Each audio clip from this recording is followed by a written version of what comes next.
أهلا بيكم. النهاردة هنتكلم في موضوع بيلخبط ناس كتير جدا وهي بتتعلم إنجليزي: حروف الجر، وتحديدا التلاتة دول: in on و at. يلا بينا نفك اللغز ده مع بعض ونبسطه على الآخر. أكيد ناس كتير بتستغرب إزاي كلمات صغيرة زي دي ممكن تكون محيرة قوي كده، صح؟ رغم إنها مجرد كلمة صغيرة بس بتغير معنى الجملة كلها. هدفنا النهاردة إننا نخلص من الحيرة دي خالص. طيب، إيه هي حروف الجر دي أصلاً؟ بصوا، ببساطة كده هي عاملة زي الGPS بتاع الجملة. هي اللي بتحدد لنا إحنا فين وإمتى بالظبط. يعني بتجاوب على سؤالين مهمين: إمتى وفين. طيب، إيه الحل السحري بقى؟ هل في طريقة سهلة نفرق بيها؟ الحقيقة في قاعدة واحدة بس، قاعدة ذهبية لو فهمناها كل حاجة هتبقى سهلة. القاعدة دي بتقول: دايماً بنتحرك من العام للخاص. هي دي بالظبط القاعدة كلها في الكلمتين دول، من العام إلى الخاص. يعني بنبدأ بالحاجة الكبيرة الواسعة وبعدين نصغر ونحدد أكتر وأكتر. لما نحط الفكرة دي في دماغنا، استخدام إن وأن وآت هيبقى منطقي جدا. تعالوا نشوف إزاي. بصوا كده على الجدول ده، هو ده الخلاصة كلها. شايفين الترتيب؟ بنبدأ بإن، ودي بتاعت الحاجات الكبيرة قوي العامة، زي السنين والشهور أو البلاد والمدن. بعد كده بننزل درجة ونبقى محددين أكتر شوية مع on، دي للأيام والتواريخ أو للأسطخ. وفي الآخر خالص بنوصل لأدق حاجة، النقطة المحددة، ودي بنستخدم معاها at، زي الساعات بالظبط أو مكان معين. الجدول ده هو الخريطة بتاعتنا. تمام، يلا بينا نطبق القاعدة دي عملي. هنبدأ بأول حاجة: الوقت. هنشوف إزاي فكرة من العام للخاص دي بتشتغل مع الزمن. طيب، نبدأ بالكبيرة إن. فكروا في إن دي كأنها صندوق كبير أو وعاء زمني واسع، بنحط جواها الفترات الزمنية الطويلة. زي إيه؟ زي السنين in 2025، أو الشهور in January، أو حتى فترات اليوم الكبيرة زي in the morning. كلها فترات عامة ومش محددة بالظبط. تمام، خرجنا من الصندوق الكبير بتاع السنين والشهور، ودلوقتي محتاجين نحدد أكتر. هنا يجي دور on. دي بتنقلنا من الشهر كله ليوم معين جواه.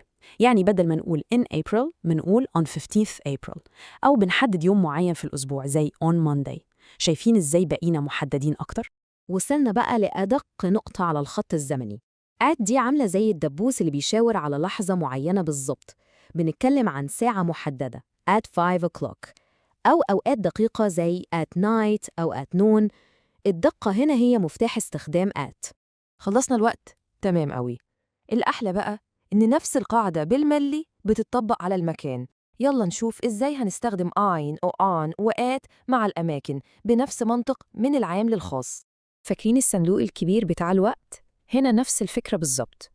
إن بنستخدمها مع المساحات الكبيرة اللي ليها حدود، يعني حاجة نقدر نكون جواها، زي بلد in Egypt أو مدينة in أبو ظبي، أو حتى مكان مقفول زي أوضة in the room.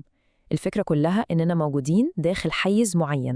طيب، لو مش جوه مكان، ممكن نكون على حاجة. هنا تيجي on، دي بنستخدمها مع الأسطح. الموضوع محدد أكتر من مجرد إننا في مدينة. لا، ده احنا على الترابيزة on the table، أو الصورة متعلقة على الحيطة on the wall، أو حتى واقفين على الأرض on the floor. الفكرة كلها في التلامس مع سطح. وهنا برضو وصلنا لأدق نقطة ممكنة في المكان. at بتحدد لوكيشن معين بالظبط. مش شرط نكون جوه المكان، لكن احنا عند النقطة دي. زي لما نقول at the door، يعني عند الباب، أو at the bus stop، عند محطة الأتوبيس. هي بتشير لنقطة اللقاء أو مكان محدد كعنوان. ممتاز، كده احنا غطينا أهم 3.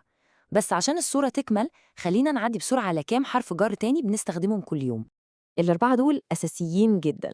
to بتقول إحنا رايحين فين. from بتقول الحاجة جاية منين. with يعني مع حد أو حاجة. و about يعني بنتكلم عن إيه. سهلين ومباشرين. طيب، عشان نتأكد إن المعلومة ثبتت، تعالوا نشوف كام غلطة شائعة كلنا بنقع فيها ونعرف الصح بتاعها إيه. دي يمكن أشهر غلطة. الصح مش I go to home. كلمة home حالة خاصة، مش بنحط قبلها to لما نكون بنتحرك ناحيتها. بنقول I go home على طول. قاعدة بسيطة بس مهمة. ودي بترجعنا لقاعدة الدقة. فاكرين لما قلنا at بتيجي مع الأوقات المحددة؟ night بتتعامل كواحدة من الأوقات دي، فدايما بنقول at night مش in night، زيها زي at noon و at midnight. وهنا بنرجع للقاعدة الذهبية بتاعتنا تاني. سنة 2025 دي فترة زمنية كبيرة وواسعة، يعني صندوق كبير، يبقى على طول نستخدم معاها in. أما on فهي بتاعت الأيام والتواريخ المحددة، فالصح هو The meeting is in 2025. طيب، عشان نلم كل الكلام ده في حاجة سهلة وبسيطة، عملنا ملخص نهائي، ده يعتبر البرشامة بتاعة الموضوع كله. بصوا، هو ده كل الموضوع. شايفين البساطة؟ سواء بنتكلم عن وقت أو مكان، الفكرة واحدة. الحاجات الكبيرة والعامة بتاخد إن، الحاجات المحددة أكتر زي يوم أو سطح بتاخد أون، والنقطة الدقيقة جدا زي ساعة أو مكان معين بتاخد آت.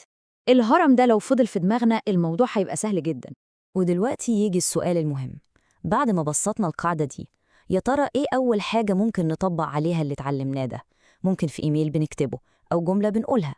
أهم حاجة إننا نبدأ نستخدمهم صح، لأن التطبيق هو اللي بيثبت المعلومة.